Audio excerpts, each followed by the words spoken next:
మాజీ మంత్రి జగదీష్ రెడ్డి ప్రభుత్వంపై తీవ్ర స్థాయిలో విమర్శించారు. పరీక్షలు నిర్వహించడంలో ప్రభుత్వం విఫలమైందని తెలిపారు. ఎన్నిసార్లు చెప్పినా సీఎం రేవంత్ రెడ్డి తీరు మాత్రం మారడం లేదని అన్నారు. పిల్లల భవిష్యత్తుతో ఆడుకుంటున్నారని ఆగ్రహం వ్యక్తం చేశారు.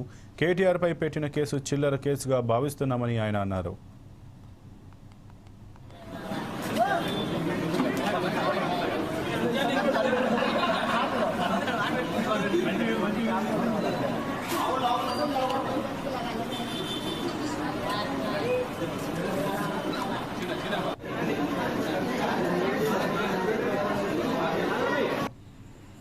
ప్రభుత్వాన్ని డిమాండ్ చేసింది, పరీక్షలు మనం నేర్చుకోండి, పిల్లల భవిష్యత్తుతోనే ఆడుకోకండి, ఇది మీ మద్దతుతోనే మీ ప్రభుత్వంలో ఉండే పెద్దల అందరితోనే జరుగుతున్నటువంటివి అనే విషయాన్ని స్పష్టంగా ప్రభుత్వం దృష్టికి తీసుకురావాల్సుకున్నారు. కానీ వాళ్ళ ఆగమేఘాల మీద దాదాపు పిటిషన్ రాకముందే ఎఫ్ఐఆర్ రెడీ చేసి పెట్టుకున్నట్టున్నారు.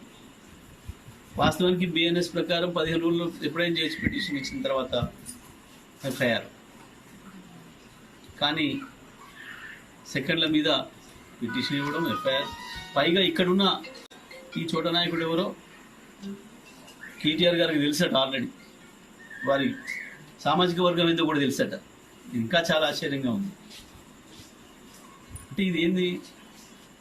ప్రభుత్వం తన అసమర్థతను, తన చేతగంతనాన్ని బయట పెట్టకుండా ఉండడం కొరకు ఏదో భయపెట్టించి రాజ్యం చేస్తామని ఒక మూర్ఖ ప్రయత్నం. ఇదే సందర్భంలో పేపర్లు లీక్ అయిన విషయం చర్చకు రాకుండా ఉండాలంటే ఇటువంటిది ఏదో జరగాలి ఇంకొకటి అని చెప్పి ఒక చిల్లర ఎత్తుగడలో భాగంగా చేసే కేసు తప్ప ఇది ఇంకోటి కాదు. నల్గొండ జిల్లా ఎస్పీ మీరు సమాధానం చెప్పాల్సి ఉంటుంది. ఏ రకంగా ఎఫ్ఐఆర్ నమోదు చేసిండ్రు, ఎట్లా చేసి కాదు. గతంలోనేమో పిటిషన్ వస్తే వెంటనే ఎఫ్ఐఆర్ చేసి తర్వాత విచారణ చేసేది.